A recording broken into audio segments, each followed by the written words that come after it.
Some love stories don't end with a dramatic goodbye. They don't collapse in one explosive moment or fade away in silence. Instead, they evolve. They linger in quiet corners of the heart. They shape the choices that come later. And for Don Johnson, there is one love story that has never truly faded: his long, complicated history with Melanie Griffith. To understand why that relationship still carries weight, you have to go back to the very beginning. Don Johnson was born in Flat Creek, Missouri, to teenage parents who were barely prepared for adulthood, let alone raising a child. His early life was defined by instability. Though he would later describe parts of his childhood as interesting and even magical at times, there was an undeniable undercurrent of emotional turbulence. His father struggled as a farmer before moving the family to Wichita, Kansas, where he eventually found steady work at Boeing. His mother supported the household as a beautician. They worked hard, but money was tight, and the emotional environment was often strained. When his parents divorced, everything shifted. Don Johnson spiraled. His behavior worsened to the point that he found himself standing before a juvenile court judge. The solution was simple but life-changing. He would go live with his father. That decision brought structure into his life. Hunting trips, outdoor work, and discipline created a sense of grounding he had never fully known. But the emotional scars didn't disappear. They simply went quiet. After graduating high school in 1967, Don Johnson set his sights on acting. He enrolled at the University of Kansas but dropped out after a year. The dream, however, didn't fade. He moved west to San Francisco and studied at the American Conservatory Theater, edging closer to Hollywood. By 1970, he landed his first major film role in The Magic Garden of Stanley's Sweetheart. It felt like a breakthrough, but Hollywood is rarely that simple. Though he continued working in films like Zachariah, The Harrad Experiment, and Return to Macon County, none turned him into the star he imagined becoming. He was present in the industry, but he wasn't breaking through. It was during the Harrad Experiment that everything changed, not professionally, but personally. On that set, he met Melanie Griffith, the daughter of legendary actress Tippi Hedren. Don Johnson was 22 years old. Melanie Griffith was only 14. Even in the anything-goes culture of 1970s Hollywood, the age difference raised eyebrows, but their connection was immediate and intense. Melanie Griffith would later say she was completely captivated by him from the start. Don Johnson, in turn, saw a maturity in her that surprised him. Their relationship developed quickly and controversially. Before long, he was picking her up from school. Soon after, she moved in with him. The relationship was passionate, volatile, and emotionally consuming. They separated in 1975, only to reunite impulsively and marry in Las Vegas after an emotional phone call reignited old feelings. That marriage lasted only months before collapsing under its own weight. While his romantic life was turbulent, his career was slowly building momentum. In 1975, he starred in A Boy and His Dog, earning critical praise and a Saturn Award. It should have been the moment that solidified him as a major star. Instead, the sudden recognition overwhelmed him. By the late 1970s, he was struggling with alcohol and drugs. What began as celebration turned into dependence. He moved through relationships quickly. Lynn Whitfield, Tanya Tucker, Sally Adams, none lasting long enough to create stability. In 1981, he met Patty D'Arbanville at Andy Warhol's factory in New York. Their connection was immediate and intense. She soon became pregnant with his first child, Jesse. Fatherhood should have changed everything, but addiction still had its grip. Eventually, Don Johnson entered rehab and made a serious commitment to sobriety. That decision prepared him for the opportunity that would redefine his life. In 1984, he landed the role of Sonny Crockett on Miami Vice. He almost did an audition.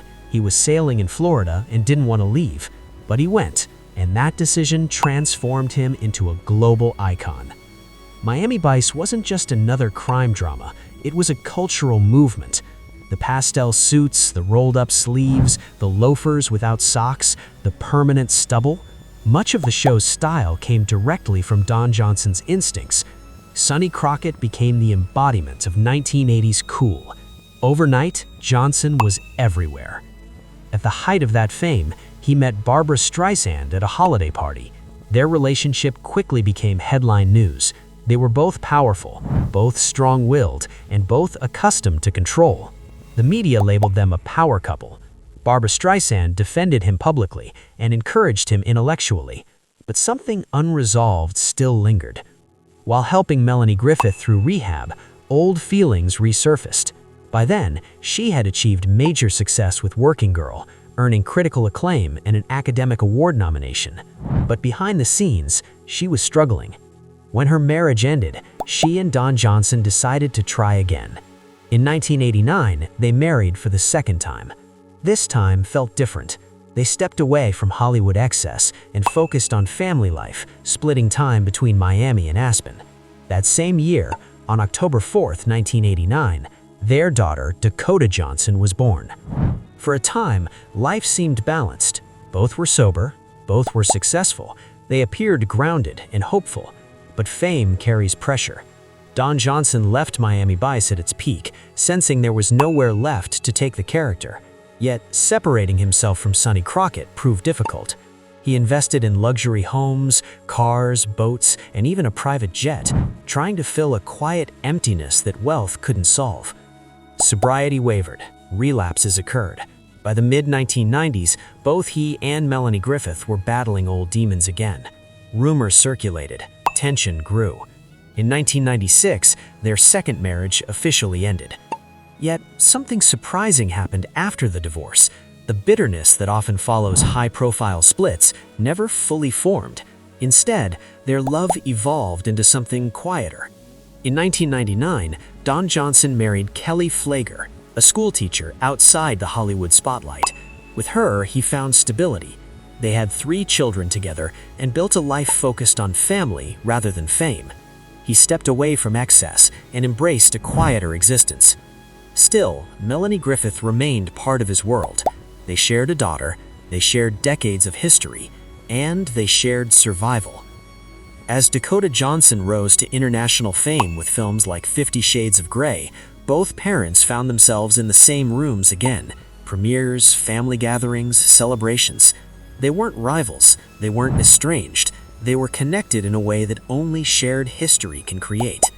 When Melanie Griffith faced serious health challenges, including skin cancer surgeries and a later epilepsy diagnosis, Don Johnson reportedly remained supportive. The instinct to protect never disappeared. Those close to him have suggested that while he deeply loves his wife, Kelly Flager, there will always be a part of him that feels something profound when it comes to Melanie Griffith. In interviews, Don Johnson has acknowledged that their love story shaped him in ways nothing else did. She was his first great love, his most complicated love, the person who knew him before the fame, before the reinventions, before the global spotlight. Their story was never calm. It was built on youth, addiction, ambition, ego, passion, heartbreak, and forgiveness. They married twice, divorced twice, hurt each other, and healed together. But today, what remains is genuine respect. They are not chasing headlines, they are not rekindling romance, they are simply family. For Don Johnson, the most important role of his life is no longer Sonny Crockett. It's not the rock star persona or the fashion icon of the 1980s. It's fatherhood, it's growth, it's redemption. And somewhere in that long journey, from a troubled boy in Flat Creek, Missouri, to a global star on Miami Vice, to a man who finally found peace, there is a chapter forever marked by the name Melanie Griffith. Not because it lasted forever, but because it changed him forever. Some love stories don't need a fairy tale ending to matter. Sometimes, the love that leaves the deepest mark is the one that transforms you, even if it doesn't stay. And for Don Johnson, that love will always have a name.